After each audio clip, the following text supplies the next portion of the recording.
Print এবং আপনাদের সবাইকে জানাই আন্তরিক অভিনন্দন ও শুভেচ্ছা।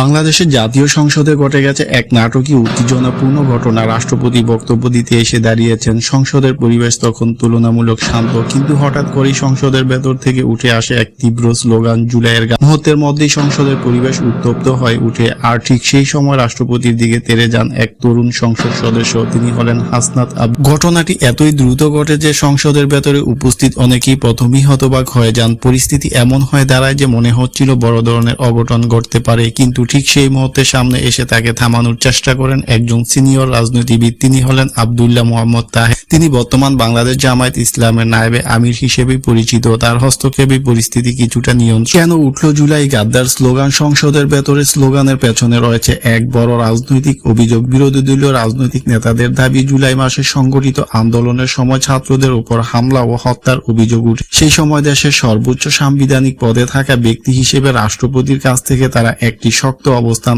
আশা করে। বাংলাদেশের বর্তমান রাষ্ট্রপতি শাহাবুদ্দিন মোহাম্মদ চুপ্পু, কিন্তু সমালোচকদের দাবি সেই সময় রাষ্ট্রপতির পক্ষ থেকে দৃশ্যমান কোনো প্রতিবাদ বা শক্ত বক্তব্য দেখা যায়নি। এই অভিযোগ থেকে সংসদের ভেতরে জুলাইয়ের গাদ্দার স্লোগান উঠে বলে জানা যায়। সংসদের ভেতরে উত্তেজনা। প্রত্যক্ষদর্শীদের মতে সেই সময় সংসদের পরিবেশ খুব দ্রুত উত্তপ্ত হয়ে উঠে। বিরোধী দলীয় কয়েকজন সংসদ সদস্য রাষ্ট্রপতির বক্তব্যের সময় দাঁড়িয়ে প্রতিবাদ জানাতে শুরু করেন।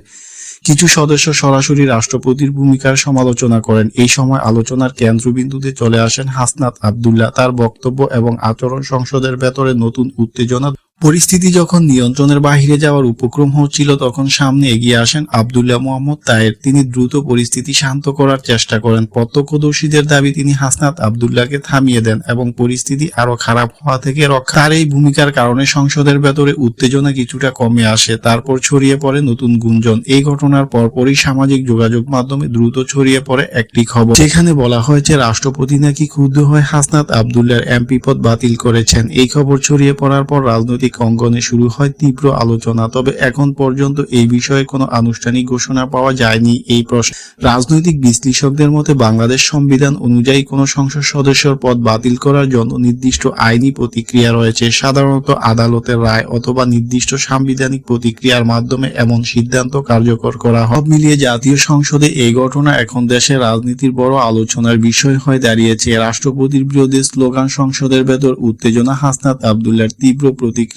এবং শেষ মুহূর্তে আব্দুল্লাহ মোহাম্মদ তাহেরের হস্তক্ষেপ। কিছু মিলিয়ে এটি হয়ে উঠেছে এক রাজনৈতিক নাটকীয় মুহূর্ত। এখন প্রশ্ন একটাই, এই ঘটনার রাজনৈতিক পরিণতি কোথায় গিয়ে দাঁড়াবে? হাসনাত আবদুল্লাহকে ঘিরে যে গুঞ্জন ছড়িয়েছে তা কি সত্যি হবে, কি এটি শুধু রাজনৈতিক উত্তেজনার একটি অধ্যায়? উত্তর জানতে আমাদের অপেক্ষা করতে হবে পরবর্তী রাজনৈতিক পদক্ষেপের দিকে। যদি আমাদের ভিডিওটি ভালো লাগে এতে লাইক করুন। আরো নতুন নতুন ভিডিও পেতে আমাদের চ্যানেলটিকে সাবস্ক্রাইব করে আমাদের সঙ্গে থাকুন।